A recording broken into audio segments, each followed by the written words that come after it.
ఏర్పాటు కాబడినటువంటి సదస్సుకి ముఖ్య అతిథిగా విచ్చేసినటువంటి గౌరవనీయులు కళాకారుల శ్రేయోభిలాషులు ఆంధ్రప్రదేశ్ సంస్థ మండలి అధ్యక్షులు శ్రీ ఆర్వి రమణమూర్తి గారికి, మిత్రులు సంస్థ శాఖ సంచాలకులుగా ఉన్నటువంటి డాక్టర్ కాంతారావు గారికి, సుప్రసిద్ధ నటులు కళాకారుల పట్ల ఏదైనా మంచి చేయాలనేటువంటి తపనతో కృషి చేస్తున్నటువంటి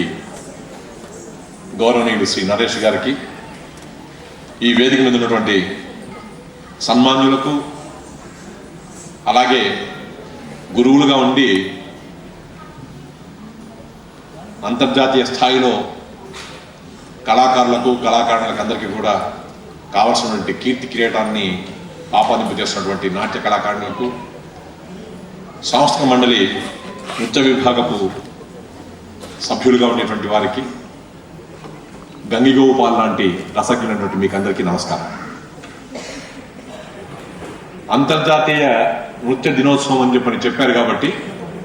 దినకరణి సాక్షిగా ఈ నృత్యోత్సవం నిర్వహింపబడాలనేటువంటి అభిప్రాయంతో చక్కటి కార్యక్రమాన్ని ఏర్పరిచారు. చాలామంది కళాకారుల గురించి పట్టించుకోకుండా ఎప్పుడైతే వాళ్ళు కనబడతారో అప్పుడు మాత్రమే పెదవుల మీద సానుభూతి చూపించేటువంటి ఈ రోజుల్లో అలా కాకుండా ఈరోజు యువ కళాకారుల యొక్క ప్రదర్శనలు ఏర్పరిచి గురువులైనటువంటి వారిని సత్కరించుకుంటూ పెద్దలైనటువంటి వారందరినీ కూడా వేదిక మీద గౌరవించుకుంటూ ఉండేటువంటి ఈ శుభ సమయంలో ఇక్కడ ఉండేటువంటి కళాకారులకు, నాట్య గురువులకు అందరికీ కూడా సభాముఖంగా నమస్కారం. సన్మానం పొందినటువంటి వాళ్ళలో పెద్దవారైనటువంటి శ్రీ రామ్మూర్తి గారికి దాదాపు 90 ఏళ్ల ప్రాయం. ఇప్పుడు 90 ఏళ్ల ప్రాయంలో కూడా ఆయన ఇంకా గురువుగా శిష్యులందరూ బాగుండాలని చెప్పని కోరుకోవడమే కాకుండా ఈ వేదిక మీద వారు వర్చస్విగా, మనస్విగా, యశస్విగా మనకు అందిస్తున్నటువంటి ఆశీర్వాదమే చాలా గొప్పగా ఈనాటి దినోత్సవం నాడు గ్రహించాల్సిన అవసరం ఉందని నేను ఒక వ్యక్తిగా, వ్యవస్థగా సంభావిస్తా ఉన్నాను. 70 ఏళ్ల పైబడినటువంటి వయసులో కూడా సంస్థలన్నీ కూడా బాగుండాలి, కళాకారులు బాగుండాలి, ఈ రాష్ట్రమంతగా ఉండేటువంటి కళాకారులందరూ కూడా సుభిక్షంగా ఉంటే 50 ఏళ్ళుగా సంస్థలతో నాకు ఉండేటువంటి అనుబంధాన్ని దృష్టిలో పెట్టుకుని ఈ ప్రభుత్వంలో ఏదైనా ఒక మంచి పని చేయడం కోసం అని చెప్పని సంస్థ శాఖ అమాత్యవర్యులు అయితేనేమి,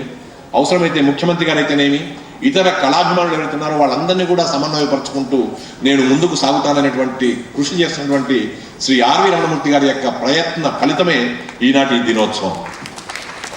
మిత్రులు కాంతారావు గారు ట్రైనింగ్లో ఉన్నప్పుడు ఒక గ్రహణం పట్టినట్టుగా ఉండింది. ఆ గ్రహణం ఎప్పుడు వీడుతుందా అని చెప్పని ప్రయత్నం చేస్తే మళ్ళీ వారు ఇక్కడికి వచ్చి రావడంతోనే అంతర్జాతీయ నృత్య దినోత్సవాన్ని ఈ రకంగా చక్కగా విజయవంతం చేస్తున్నందుకు సంస్థ శాఖ సంచాలకులుగా మనమందరం కూడా కాంతారావుని కూడా అలాంటి అవకాశం ఇతర మిత్రులతో కలిసి కల్పించినటువంటి సంస్థ మండలి వారికి, సంస్థ శాఖకు నా కృతజ్ఞతలు తెలుపుకుంటూ ఒక విషయాన్ని ఇక్కడ మనవి చేయాల్సిన అవసరం ఉంది. సానుభూతి చూపేటువంటి పెదవుల కంటే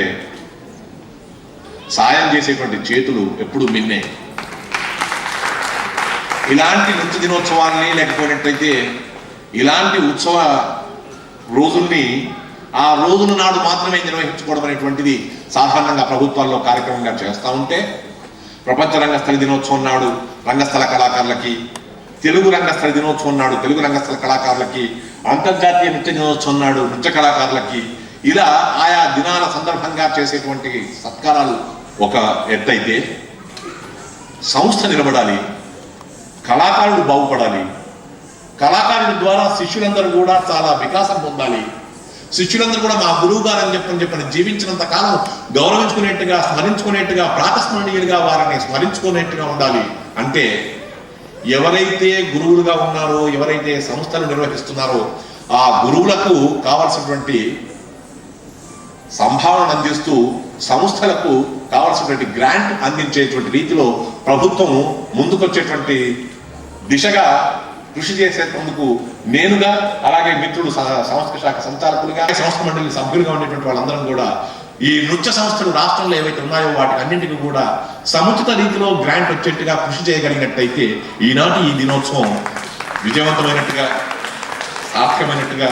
సఫలీకృతమైనట్టుగా నేను భావిస్తూ ఆ నటరాజస్వామి అనుగ్రహం ఆ దిశలో మనందరికీ కూడా కృషి చేసే వాళ్ళకందరికీ కూడా వారి మంగళాశాసనం ఉండాలని చెప్పి కోరుకుంటూ సన్మాన్యులకు మరొకసారి శుభాభివందనాలు సాష్టాంగ ప్రణామాలు సమర్పించుకుంటూ గురు స్థాయిలో ఉండేటువంటి పెద్దలకందరికీ కూడా నమస్కరిస్తూ